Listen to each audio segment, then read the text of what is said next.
अब ये जो आस्था का पाठ है कि प्रगट दिन घर घर चले अखंड ज्योत की लो, सारी दुनिया में हम प्रकाश करें कि परमात्मा प्रकट हुए, परमात्मा प्रकट हुए। मगर हम छोटे छोटे अंधविश्वास जोड़ ले उसके साथ भी बुरी बातें सोचनी शुरू कर दें, तो फिर उस अखंड ज्योत का भी कोई लाभ नहीं। एक और बात कहूंगा छोटी सी, एक सवाल पैदा हुआ है पावन वाल्मीकि तीर्थ से।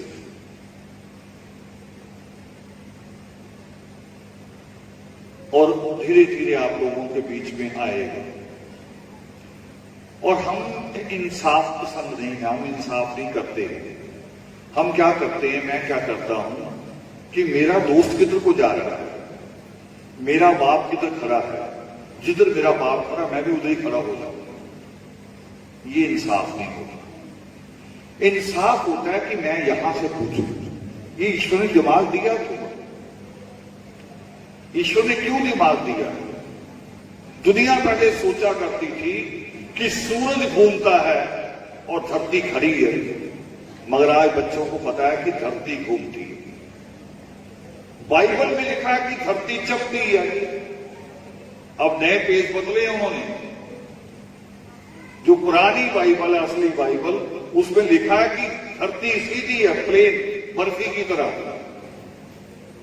मगर विद्वानों ने जब पता लगाया, वो कहे नहीं, धरती गोल है और धरती घूमती है, और दो तरह से घूमती है। अपने आसपास भी घूमती है, सूरज के आसपास भी घूमती है। दो तरह से घूमती है, ऐसे घूमते घूमते घूमते घूमते घूमती है। जो अपने आसपास घूमती है उससे दिन और रात होते हैं, जो सूरज के आसपास घूमती है उससे गर्मी और सर्दी होती है। वो विद्वान अगर सोचते कि मेरे बाप दादा ने क्या कहा, तो इस सच का पता लगा सकते थे कभी? उन्होंने कहा मेरा दिमाग कह रहा, जो ईश्वर ने दिया है, मेरा दिमाग कह रहा कि धरती गोल है तो गोल है। और आज पूरी दुनिया को पता कि धरती गोल है। बच्चे ग्लोब बनाते हैं कि ये धरती गोल है और धरती घूमती है, कब गर्मी होगी कब सर्दी होगी ये भी बच्चों को पढ़ाया जाता है। तो ये सवाल आते हैं। तो अभी एक सवाल करने जा रहा हूं अपनी आत्मा से कहना, और ये सवाल आएगा, बार बार आएगा। वाल्मीकि तीर्थ से शुरुआत हुई है इसकी, अभी कुछ दिन पहले आपके पास ये सवाल आएगा। आप अपनी आत्मा से अभी पूछो कि सृष्टिकर्ता वाल्मीकि दयावान के बारे में जब भी कभी आप सोचते हो, यहां चित्र मान लो नहीं भी लगा, अपनी आंखें बंद करके सोचो, आंख बंद करके सोचो कि सृष्टिकर्ता वाल्मीकि दयावान के बारे में, तो आपको उनके हाथ में नजर क्या आता है? हवाई दो, क्या नजर आता है? अटवाल जी साइड में डिस्टर्बेंस हो रही है। सृष्टिकर्ता वाल्मीकि दयावान के हाथ में क्या नजर आता है? मगर हमारे बाबा आके कहेंगे तीर कमान। तीर कमान कभी दिखाई दिया सृष्टिकर्ता वाल्मीकि दयावान के हाथ में? तीर कमान तो उन्होंने केवल लव कुश को सिखाया, भारद्वाज को भी नहीं सिखाया, मां शबरी को भी नहीं सिखाया, महामुनि मतंग को भी नहीं सिखाया, महामुनि शंभू को भी नहीं सिखाया। सबको ज्ञान दिया। वो कहते कि सबसे बड़ी चीज जो है, दुखों से मुक्ति का मार्ग क्या है? ज्ञान। कभी तीर कमान से, अब भारत पाकिस्तान में बहुत बहस हो रही है दोनों में। वो कह रहे हमारे पास एटम बम है, कह रहे हमारे पास एटम बम है। मगर एटम बम मारने से किसी देश में शांति हो सकती है? किसी देश की तरक्की हो सकती है? कलम से हो सकती है कि नहीं हो सकती? कलम से हो सकती है।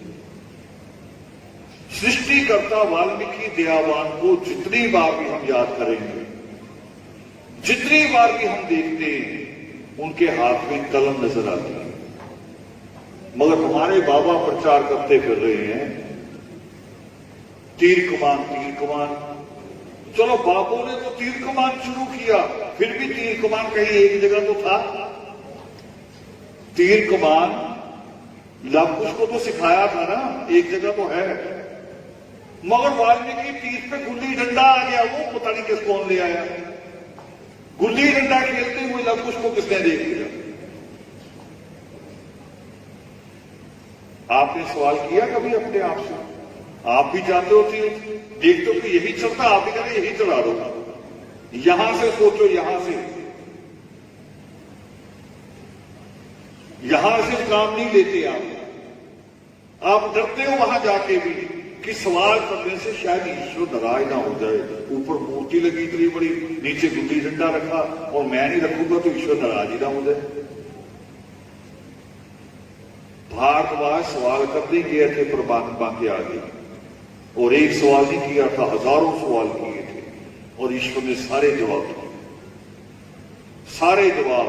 और उन सवालों में एक सवाल ये भी था, सबसे बड़ा पाप क्या है? ईश्वर ने जवाब दिया है। और हम भय में आ जाते हैं, वहां डर जाते, पूछते नहीं गुल्ली डंडे का क्या मतलब है इसके साथ।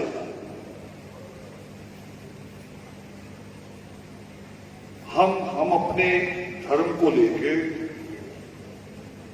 अभी बहुत दूर है, इसलिए ये प्रयास है।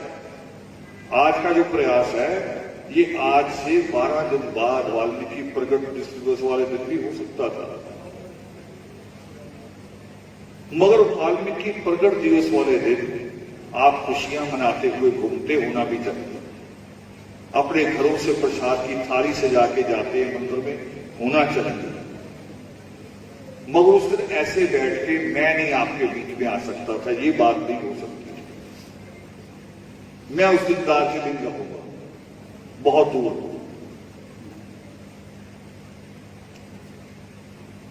और ये क्यों चुना? क्योंकि ये बातें भी होनी चाहिए। मैंने अभी फिरोजपुर के पिछले योगामृत में कहा कि बाप की शान में लड़ना, बाप को किसी ने गाली दी इसके लिए लड़ना, ये जरूरी तो है, मगर उससे ज्यादा जरूरी ये नहीं है कि जो बाप हमें कहे कि ये काम करो, वो बाप की बात मानना ज्यादा जरूरी है या बाप के लिए लड़ना ज्यादा जरूरी है? कौन सी चीज ज्यादा जरूरी है? बाप की बात मानना या लड़ना? बात मानना। और कभी कभी बाप लड़ने से भी रोकता है, वो कह रहा कोई नहीं, गाली दे दी तो दे दी, पर तू लड़ने नहीं जाएगा। हमें उसी वक्त रुक जाना चाहिए, उसी वक्त। जानते, कई बार अखबारों में छपता, आप भी पढ़ते होंगे कि पुलिस के पास तो हथियार ऐसे होते हैं, गोली नहीं चलती। आता नहीं, खबर आती है पुराने हथियार है, उसमें जंग लगा हुआ है। और उग्रवादियों के पास कौन से हथियार होते हैं? बिल्कुल नए, चाइना के, अमेरिका के हथियार उनके पास, AK-47। मगर जीतता कौन है? बताओ कौन जीतता है? उग्रवादी जीते हैं कभी हमेशा दुनिया में कि सरकार की फोर्स जीतती है? क्यों जीतती है? क्योंकि उनके पीछे जब कमांडर खड़ा होता ना, जो वो जब कहता ना कि 4 कदम आगे बढ़ो, तो 4 ही बढ़ते हो। तो वो कहता रुको, रुक जाते, वो कहता बैठो, बैठ जाते हैं। क्योंकि वो देख रहा होता बैठने को, उस वक्त कहता है जब गोली ऐसे आ रही होती है, वो कहता झुक जाओ, गोली ऊपर से निकल जाती, वो अपने सैनिकों को बचा लेगा। और जो उग्रवादी करता है उसके पास ये कमांड नहीं होती, वो खुद ही बॉस होता, सारे कमांडर होते हैं। और जिस फौज में सारे कमांडर हो, वो कभी नहीं जीतती, कभी नहीं जीत सकती। अब यहां एक अंतिम भजन लाया गया अमर शहीद बाबा जीवन सिंह जी। अमर शहीद बाबा जीवन सिंह की हम बहादुरी की बातें करते हैं, मगर मैं उनको जिस रूप में देखता हूं, वो जितने बहादुर थे उससे ज्यादा बड़ा उनके पास दिमाग था, सोच थी उनके पास। शायद आपको पता हो कि जब वो गुरु तेग बहादुर का शीश लेके नीचे उतरे, कहां आना था उनको? शीश लेके आना कहां था? आनंदपुर साहब। आनंदपुर साहब किस तरह पंजाब में है ना, मगर बाबा जीवन सिंह शीश लेके पहले आनंदपुर साहब पंजाब की तरफ नहीं चले थे। मैं आपको नई बात बता रहा हूं, बाबा जीवन सिंह पहले शीश लेके यूपी की तरफ गए, अलीगढ़। आज भी वहां वाल्मीकि मोहल्ला है और उसका नाम है शीशिया पाड़ा। शीश लेके पड़ाव किया जा रहा। क्यों गए? रास्ता नहीं भूल गए थे, उनके पास दिमाग था, दिमाग। उनको पता था कि मुगलों की फौज पंजाब की तरफ ढूंढने जाएगी और ढूंढ लेगी मुझे जाते हुए, इसलिए वो उल्टे गए पहले 100 किलोमीटर पीछे। फिर वहां से वापस आए तो मुगल फौज कहां थी? मुगल फौज आगे आगे, बाबा जीवन सिंह जी पीछे पीछे, और शीश लेके आनंदपुर साहब पहुंच गए। नहीं तो वो शीश लेके जा नहीं सकते। ये दिमाग ईश्वर ने जो दिया उसका इस्तेमाल होना चाहिए। और पिता ने जो बात कही है, सृष्टिकर्ता ने जो बात कही है, उस पर जिस दिन अमल करना सीख लिया, आपके मुकाबले की दूसरी कौम नहीं होगी। आपके मुकाबले की दूसरी कौम नहीं होगी दुनिया में।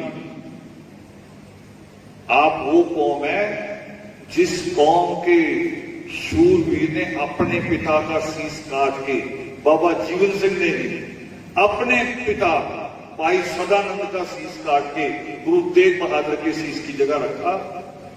इतनी बहादुर कौम की और हो सकती है?